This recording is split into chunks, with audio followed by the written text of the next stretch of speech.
Documentary script. The Hadzabe, Masters of the Hunt. Narrated in a calm, deep, documentary-style voice. Opening scene, dawn over Lake Ayasi. Narrator. At the edge of northern Tanzania, where the sun rises over the dry savanna and the winds whisper ancient stories, lies one of the last true hunter-gatherer societies on Earth. The Hadzabe. Here, survival is not written in textbooks. It is learned under the vast African sky, passed down through generations, and carried in the hands of those who move with the rhythm of the land. Today, we walk with them. We listen. We learn. We witness a world where every footprint, every call, and every shadow holds meaning. Scene 1, the hunt begins.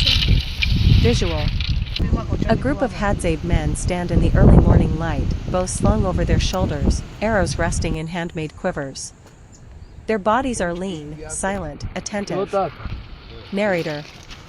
For the Hadzabe, hunting is not merely a task, it is a way of life. Before the heat rises, they set out across the open plains. They do not rush. They do not wander. They read the land. Scene 2, Master Trackers. Visual. Close-up shots of footprints in the dust. A hunter kneels, touching the soil. Narrator. To the Hadzabe, the earth is a map. A broken twig reveals direction. Fresh dung, still warm, reveals time. A faint footprint tells a story of movement, hesitation, and fear. Hunters whisper to one another, following clues invisible to untrained eyes. Their tracking ability has been refined over tens of thousands of years. A living archive of ancestral knowledge. Scene 3, moving like the wind. Visual. Hunters glide between thorn trees, stepping lightly. Narrator. The Hadzabe move with remarkable silence. Every step is calculated. Every pause is deliberate. Animals do not hear them. Often, they do not even sense them. This silent movement allows the Hadzabe to get within shooting distance, sometimes less than 20 meters, without being detected.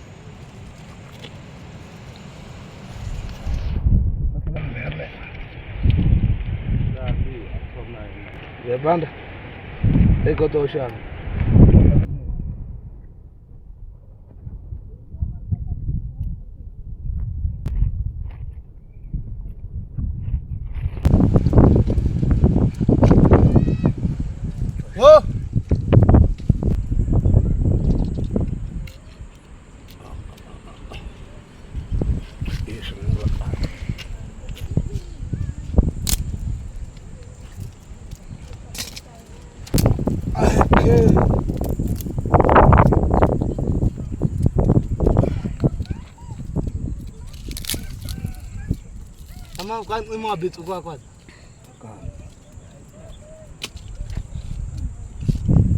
Scene 4, the language of the wild.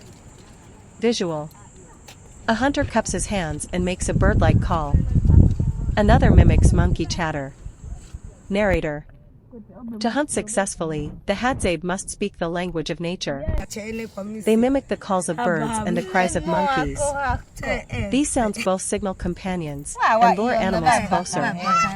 They know which birds follow elephants, which calls reveal honey, and which sounds mean danger. This is communication older than civilization itself. Scene 5, the Greater Honey Guide. Visual.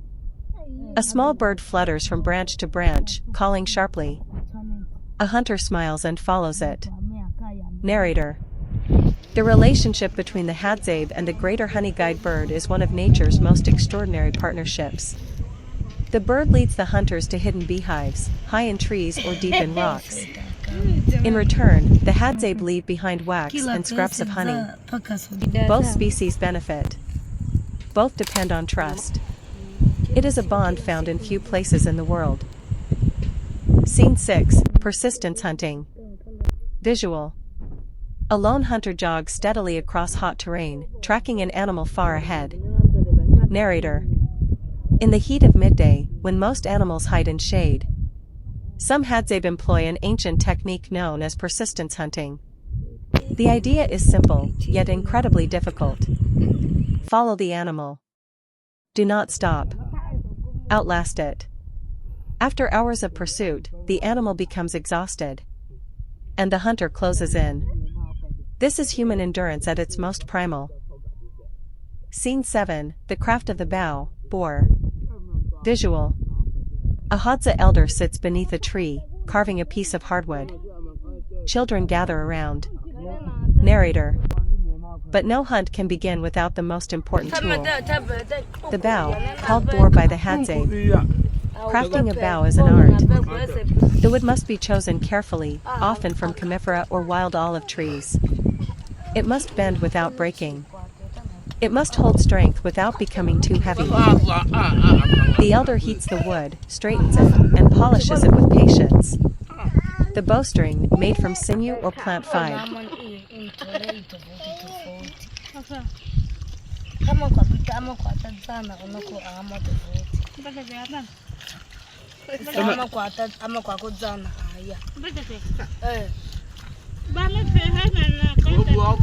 Is tied with practiced hands. Every bow carries the fingerprint of its maker. No two are exactly alike. Scene 8, Arrows of Purpose. Visual. A hunter shapes reed shafts over a small fire, another scrapes the bark from a branch. Narrator. Just as the bow is personalized, so are the arrows. Different arrows serve different purposes. Simple wooden points for birds. Light shafts for small game. Metal-tipped arrows for larger animals.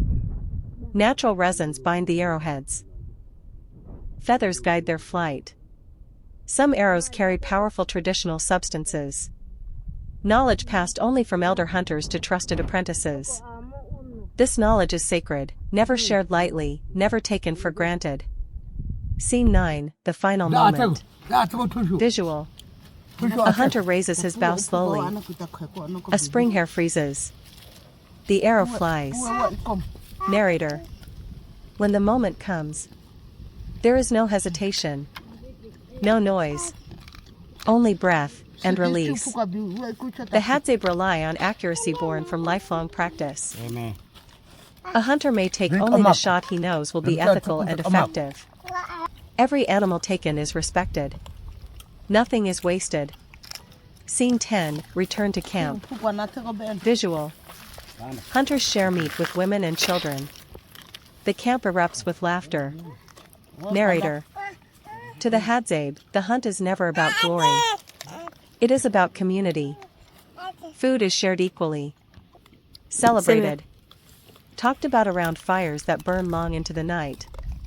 In this circle of warmth and smoke, stories flow. Stories of hunts, ancestors, and a way of life unchanged for millennia.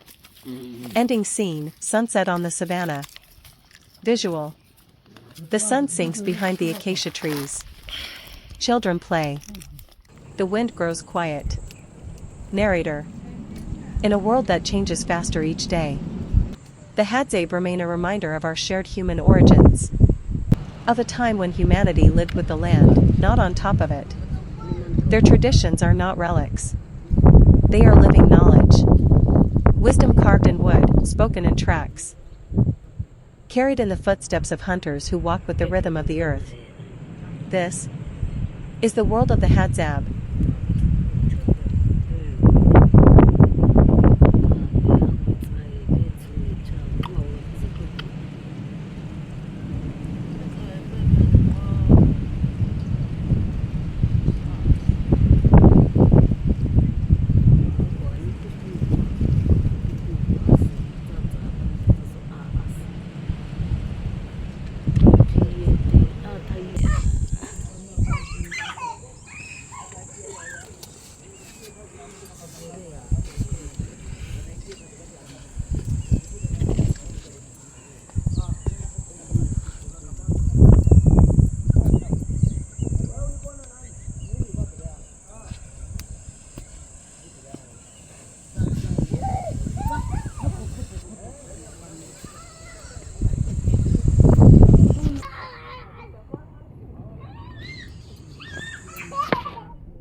Exactly.